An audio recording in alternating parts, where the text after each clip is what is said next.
मीरा असलम जी सबसे पहले आपसे बात कर चाहते हैं कि इस पर एक टिप्पणी डालें कि इस पूरे प्रकरण में भारतीय जनता पार्टी का जो दृष्टिकोण है, भारतीय जनता पार्टी जिस तरीके से कांग्रेस एक मतलब जो है प्रचारित और बहुत लंबे समय से कोशिश करके जिस बिल को अभी तक नहीं पास करा पाई थी, उसी बिल को ला करके क्या मैसेज देना चाह रही है भारतीय जनता पार्टी, और इसे आप भविष्य में किस रूप में देखती हैं? बहुत शुक्रिया ब्रिजेश सिंह साहब। सबसे पहले तो देश को नए संसद भवन की बधाई, जिन्होंने इसका उद्घाटन किया। उनकी नीयत जो भी हो, लोकतंत्र में जनता की नीयत इस पर हावी रहे और ये जनता के पक्ष में काम करता रहे, ऐसी उम्मीद और ऐसी आशा के साथ सबको बधाई। देखिए, जहां तक इस बिल का सवाल है, अब ऐसा लग रहा मोदी साहब किसी तरह की जल्दबाजी में हैं। वो वक्त से पहले फीते काटने लगे हैं, वक्त से पहले उद्घाटन कर रहे हैं। और ये वो जो वक्त से पहले का उद्घाटन है इस बिल का, आपने अपने उसमें भूमिका में सही बात कही है कि इसका फायदा 2030 तक 29-30 तक जाकर के मिलेगा, उससे पहले तो होता हुआ दिखाई नहीं दे रहा है। बहुत सारे टेक्निकल सवाल हैं इसमें। जब राज्यसभा का जो पास किया हुआ 2000 मार्च 2010 का जो बिल है, वो लैप्स तो किया नहीं है। ये ओवरलैप है क्या है, इसको भी देखना पड़ेगा। जो संविधानविद है वो इसको देखेंगे और वो बताएंगे। लेकिन ये कोई ऐसी बात नहीं है जिससे जनता बहुत ज्यादा प्रभावित होने वाली है। जनता जिस बात से प्रभावित होने वाली है वो ये है कि जो कोटा है, जिसको कोटा विद इन कोटा कहा जाएगा या कोटा प्लस कोटा कहा जाएगा, ये जो क्लैरिटी नहीं है, ये क्लैरिटी होने की बहुत जरूरत है। ये सब बातें अपनी जगह होते हुए, जैसे कि मायावती जी ने, राहुल जी ने और आम आदमी पार्टी ने, इन जैसी पार्टियों ने अगर उसका समर्थन किया है, मुझे ये लगता है इंडिया अलायंस की जो एक जरूरत है कि हम आपके दिए हुए एजेंडे पे फंसेंगे नहीं, ये जो जरूरत है और ये जो प्रैग्मेटिज्म है, इस प्रैग्मेटिज्म के तहत उन्होंने जो भी कह दिया, मुझे यकीन है कि इसके अंदर जो सबसे बुनियादी जो कमियां हैं उसके ऊपर वो जरूर बात करेंगे। जो कोटा ऑलरेडी मिला हुआ है, क्या वो उस वर्ग के, उस कैटेगरी के सिर्फ पुरुषों को मिला हुआ था? क्या उन पुरुषों में इतनी दयानतदारी नहीं थी कि वो अपनी महिलाओं को उसमें हिस्सा देते? क्यों? क्योंकि महिलाएं तो बराबर की जनसंख्या हैं, तो उसमें से हिस्सा क्यों नहीं दे रहे थे वो? यानी कि उनकी नियत क्या थी? कहीं और से ले आइए, हम कुछ नहीं देंगे, यही था। तो ये जो एक सवाल है कि जब आप, जहां पर आप डिसीजन मेकिंग में हैं, वहां आप कर क्या रहे थे? आप बाहर से मांग लाइए, एक्स्ट्रा ले आइए, जो हमारे पास ऑलरेडी है हम उसमें से शेयर नहीं करने वाले हैं। उससे होगा क्या? उससे होगा ये कि जो पक्ष, जो कैटेगरीज इसमें छूट गई है वो हमेशा छूटी रहेंगी। अब मैं इस पर एक मुस्लिम और अकलियत के नजरिए से बात करना चाहती हूँ। देखिए, कठुआ में आसिफा के साथ जब 8 दिन तक गैंगरेप हुआ, उस 8 साल की बच्ची के साथ, और उसको ड्रग्स दिए गए और भूखा प्यासा रख के मारा गया, तब हमारे संसद में, हमारे विधायिकाओं में जो महिलाएं बैठी थी, उन जो सत्ता पक्ष की महिलाएं थी, क्या वो बोली थी? तो ये जो, या बिल्किस बानो के अपराधियों को जब छोड़ा गया, या मणिपुर की महिलाओं के साथ जो कुछ हुआ, या पहलवान बेटियों के साथ हुआ, या हाथरस में हुआ, तो हाथरस में जब हुआ तो डिम्पल यादव भी खामोश थी, मायावती भी खामोश थी, सब लोग खामोश थे। मेरा सवाल ये है कि आप सब लोग जो हैं वो कब बोलेंगी? और अगर आपने अपने पुरुषों की पिछलग्गू बन के, अपने उनकी दासी बन के जीवन, सार्वजनिक जीवन में जीना है, तो हमें आपकी जरूरत क्या है? सबसे पहले तो ये कि इस समय जो महिला कमीशन है, राष्ट्रीय महिला आयोग है, जो महिला और बाल विकास मंत्रालय है, जो माइनॉरिटी अफेयर्स मिनिस्ट्री, इन सब में जो पदाधिकारी, जो महिलाएं बैठी हुई हैं, सब जो शीर्ष पे बैठी हैं, उनका तो इस्तीफा आना चाहिए। हमें उनके इस्तीफे की जरूरत है कि उन्होंने कुछ भी नहीं किया जब घनघोर अपराध हो रहे थे इन कैटेगरीज के साथ, इन आइडेंटिटीज के साथ। दूसरी बात यह है, जाके पाँव ना हुई बिवाई का जाने पीर पराई का सवाल है। आप ये बताइए कि अगर महिला कोई होमोजेनियस कैटेगरी होती, तो फिर ये जो वर्ग का सवाल और जो जाति का सवाल है, इसको आप सिर्फ एक वर्ग तक सीमित क्यों रखें? पसमानदा बहनें क्यों नहीं है इसमें? पसमानदा बहनों की इतनी बात करने वाले मोदी साहब ने कैसे उनको असहाय छोड़ दिया है? देखिए, एक तो मुस्लिम आरक्षण कोई नहीं है, हम मांग भी नहीं रहे हैं। मुस्लिम आरक्षण नहीं है तो मुसलमान पुरुष या स्त्रियों को, स्त्रियां जो हैं वो रहमो करम पे हैं, जो भी पार्टी है वो उनको टिकट दे दे तो दे दे।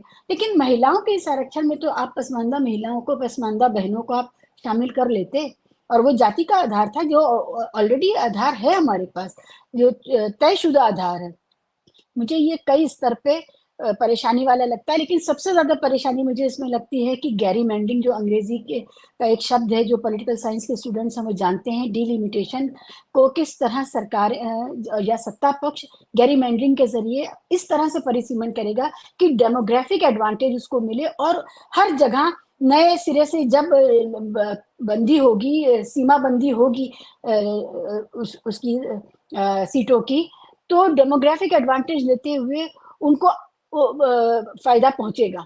जो असली, जो ये स्त्री पुरुष का सवाल नहीं है, ये सवाल सबका है। तो मुझे कई स्तर पे इसमें परेशानी लग रही है। सबसे ज्यादा ये कि बिल्किस बानो के जो अपराधी थे उनको समर्थन देने वाली महिलाएं कहीं बढ़ ना जाएं। कठुआ के जो अपराधी थे उनके पक्ष में जिन्होंने रैली निकाली थी वो महिलाएं कहीं बढ़ ना जाएं। ऑलरेडी हमारे पास इसी संसद में साध्वी प्रज्ञा भी है, साध्वी प्राची भी है, उमा भारती भी है, रितंबरा भी है, और जो आने को तैयार दरवाजे पे बैठी हैं वो उसमें पूजा शकुन है, उसमें माँ यतीम माँ जो है, जो मुसलमानों के सफाई की भारत से बात करती हैं, और उसमें इस तरह के बहुत सारे नाम हैं जो सीधे सीधे नरसंहार की बात करती है। ये नहीं कहती है कि उनको पदों पे ना आने दी, वो ये कहती है मुसलमानों का नरसंहार होना चाहिए। महिलाओं के बलात्कार के लिए हिंदू महिलाओं ने खुद प्रेरित किया, इसकी रिपोर्टें हैं। तो चाहे वो मैतेई कुकी की का मामला हो, चाहे वो बिल्किस का मामला हो, चाहे कोई और मामला हो। आपने याद होगा जो हाथरस में जो सारी अंकरानियां सपोर्ट कर रही थी और कह रही थी कुछ नहीं हुआ है, वो एंकरानियां सारी की सारी त्रिपाठी और कश्यप और शुक्ला और मिश्रा ही थी। हमें ये जो अपर कास्ट का जो प्रकोप है, इससे कैसे हम बचेंगे? और इसमें सिर्फ हमें ही नहीं बचना है, इसमें सबको बचना है। तो ये अब जो भी नए सिरे से कानून बनेंगे उसमें ये देखा जाए कि आज हम 21वीं सदी के 2023 में बैठे हुए हैं। ऐसे में हमारे सामने जो पब्लिक फिगर्स हैं उनमें स्मृति ईरानी, निर्मला सीतारमन, उनमें मीनाक्षी लेखी, हेमा मालिनी, इन जैसे लोग हम चुन करके भेज रहे हैं, जो चुने हुए होने के बावजूद चुप्पी साधते हैं। हमें ऐसे प्रतिनिधि नहीं चाहिए जो अपना फर्ज ना अदा करे। तो मेरा ओपनिंग रिमार्क यही है, it is too little, too late, too incomplete. इसको हम कहाँ से देखें कि ये सबके फायदे का है? ये एक नया एलिट वर्ग पैदा करेगा, जो सत्ताधारी वर्ग है वो अपनी बहू, बेटी, गर्लफ्रेंड और पत्नियों को भेजेंगे, और उन्हीं का फायदा होने वाला है। Thank you. शिवा जी, जैसा कि मसी जी कह रही थी कि भारतीय जनता पार्टी इस मामले को जिस तरीके से विलंबित कर रही है, उससे उसकी नीयत पर सवाल खड़ा कर रही है। मुझे ख्याल है कि कांग्रेस लगातार जब से मोदी जी प्रधानमंत्री बने हैं, महिला आरक्षण को कानून के रूप में लाने की बात करती है।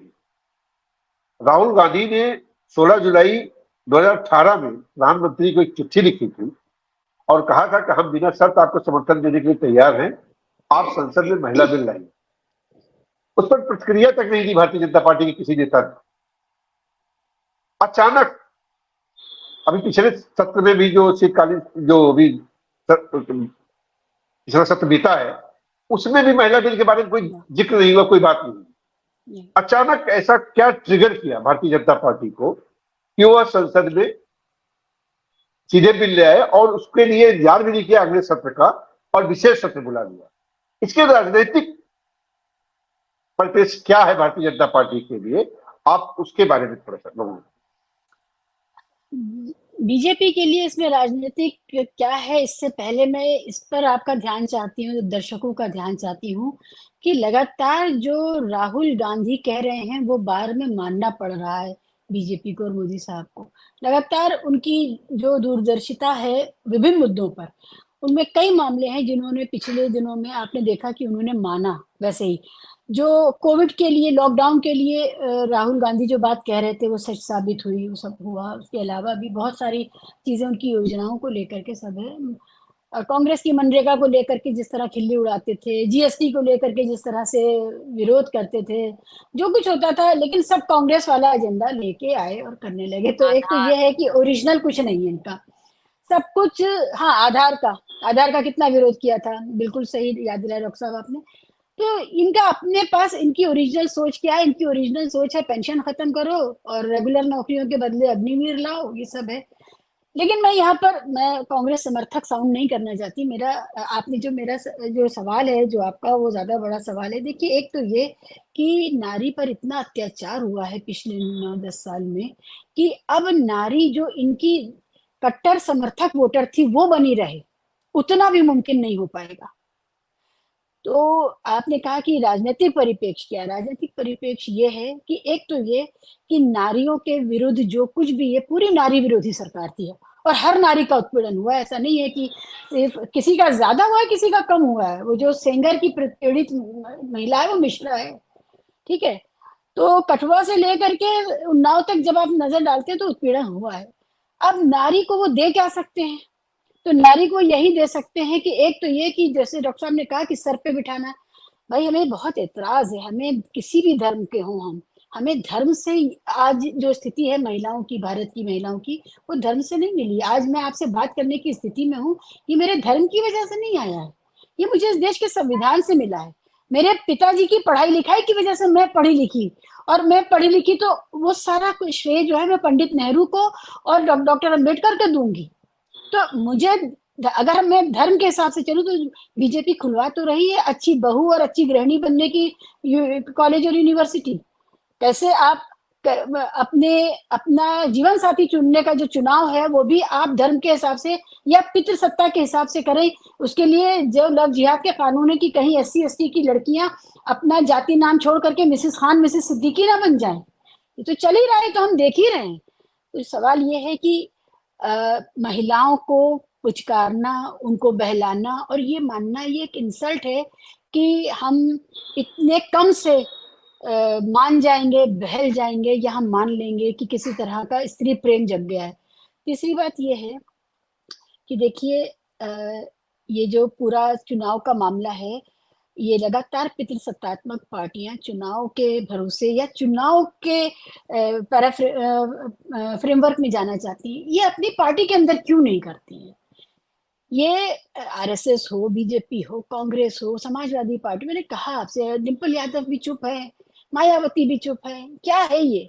तो इस देश के महिलाओं में जो आगे बढ़ के एम्पावर होकर के आ गई, तो एम्पावरमेंट के बाद निकला क्या, हम लोगों को मिला क्या? तो एम्पावरमेंट के बाद भी आप ये देखिए कि जो जो अत्याचार हैं दलितों पे, आदिवासियों पे, मुसलमानों पर, क्रिश्चियन नन्स के ऊपर, सारे अत्याचार वैसे के वैसे चल रहे हैं। मुझे ये लगता है कि मोदी साहब के लिए ये अलविदा की बेला आ गई है। वो सोच रहे हैं कि कुछ टोकनिज्म करते जाओ, और क्योंकि आइटम नंबर की सरकार है, एक आइटम से दूसरे आइटम पे कूदना, G20 खत्म हुआ था तो इस पर कूद गए, इससे कूद के किसी और पे जाएंगे, ये सिर्फ और सिर्फ परपिचुअली जनता को अचंभित रखने में यकीन रखते हैं कि एक चीज को एब्जॉर्ब कर पाओ, उसकी विवेचना कर पाओ, उसके अच्छे बुरे पहलुओं पर गौर कर पाओ, उसका हम मौका नहीं देंगे, हम दूसरे पे कूद जाएंगे, हम तीसरे पे। तो ये परपिचुअली आइटम नंबर में उलझाए रखने वाली सर्कसवादी सरकार है। आज का ये जो बिल है, हम इस पे इतनी चर्चा कर रहे हैं, ढाक के 3 पात, कुछ नहीं निकलने वाला है। जी जी प्रोफेसर साहब, शिवाजी ने बताया है कि आइटम नंबर वाली सरकार, और देखा जाए तो वास्तव में सरकार आइटमों की एक लिस्ट बना के रखती है, और सबसे बड़ी बात है कि उन आइटमों के बारे में आपको पहले से भनक नहीं लगने देती। वो घोषणा भी औचक करती, मतलब उसके नाम जानने और कार्यक्रम जानने के लिए भी आपको औचक होना पड़ता है।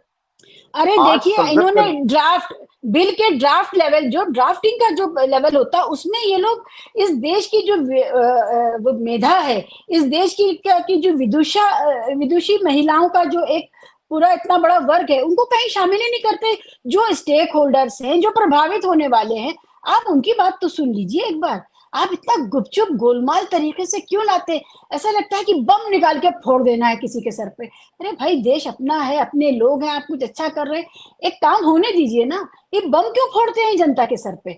ये इसके ड्राफ्ट लेवल पे जनता को इन्वॉल्व होना चाहिए था, जो नहीं हुई है। इतने हमारे सक्रिय एनजीओज हैं, महिलावादी हैं, नारीवादी हैं, और जो इस समाज को बेहतर बनाना चाहते हैं, वो लोग हैं, ह्यूमनिस्ट हैं, उन सबको आना चाहिए था इसकी ड्राफ्टिंग में।